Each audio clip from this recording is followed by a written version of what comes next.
ډي پی او صاحب ته چا شکایت کړی چې د مینګوري په ښار کې دلته جواري کیږي او ډي پی او صاحب چې کله هم راغلی د هغه سره د پولیس د ټولې ضلعې عمله چې د هغه چابک شوې ده مختلف وختونو کې هغې چاپې غورځوي هغې د منشیاتو خلاف یو مهم شروع کړی خو دا جواري څنګه کیږي دا په څه طریقه کیږي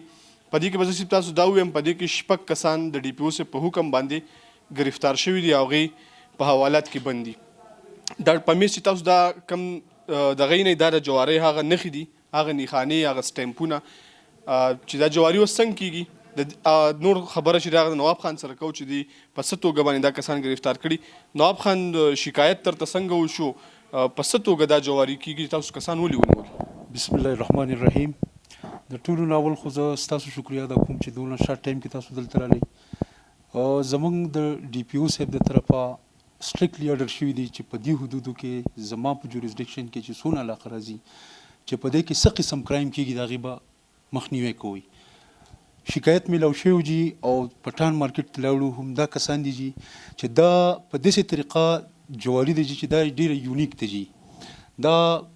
پوډر جست لایک پوډر جي پوډر چې سړی استعمالي هم دغه طریقه دی جي دا نمبرې دي جي ته لاړې تا نمبر واغستو بل نمبر واغستو دا یو خفیه غونته طریقه دی جي افسرانو چې څنګه هدایت کړي دي هغه شان کاروایي موږ وکړه او الحمدلله دغه ستاسو د مخې دی جي هلکان په لاک کپ کې دي جي دا راته ووایي نواب خان دا راته ووایي کاروایي تاسو کړې ده د تانې ټول ټیبل تاسو د دغې کاپیانو د رجسټرونو ډک کړی دی په دې کې تاسو هغه مهم کسان نیول دي که نه بالکل جي بالکل جي ما پراپر چې کم کسان دي دا کاروبار چې څوک کوي جي هم هغه کسان ارسټ کړل د خیره او په لاک اپ کې دي جي مزید فردر چې بیا څه کېږي ستاسو نوټس کې به راولو جي بعضې خلک وایي چې چا شکایت کړی عرضي طور دغه کاروایي وشي بیا پولیس په دې باندې ځان غلی کوي دا خو د ډېرې مودې نه په دې مینګوره کې کېږي دا به عرضي طور یو که نه دا به ښه مستقلي جي ګورو جي موږ به خپل لیګل چې څه سټیپ یا به موږ اخلو اوس پرېښودل نه پرېښودل دا د عدالت کار دی جي خو څه چې یا به ستاسو د مخې جي د دغې شپږ تنانو خلاف تاسو مقدمه درج کړې بالکل جي درج شوي دي جي بس خدای دې وکړي نواب خان چې تاسو هم دغه شان بریالي اوسئ او چابک یئ قدرمندو څنګه ما تاسو ته شروع کړي کله چې هم ډي پي او شفیع الله ګنډاپور صاحب سوات ته راغلی دی د هغې د پولیس د سوات ټول عمله چې د هغه چابک ته وختن په وختن په مختلف پولیس سټیشنو کې مونږ ګورو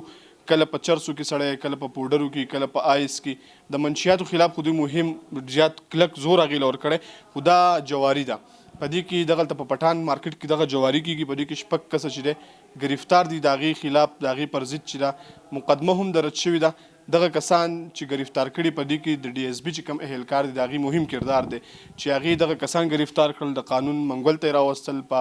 تاڼه کې په حوالات کې چې دی هغه کسان بند دي د دوی خبره چې پولیسو خپل کار چې دی هغه سرته رسولی پولیسو خپل کار چې دی هغه پیل کړی دی د هغې خلاف چې دی مقدمه هم درج شوي باقي سبا نه به عدالت ته پیش کیږي او عدالت په فیصله کوي چې هغه یې بري کوي یا هغه جیل ته لیږي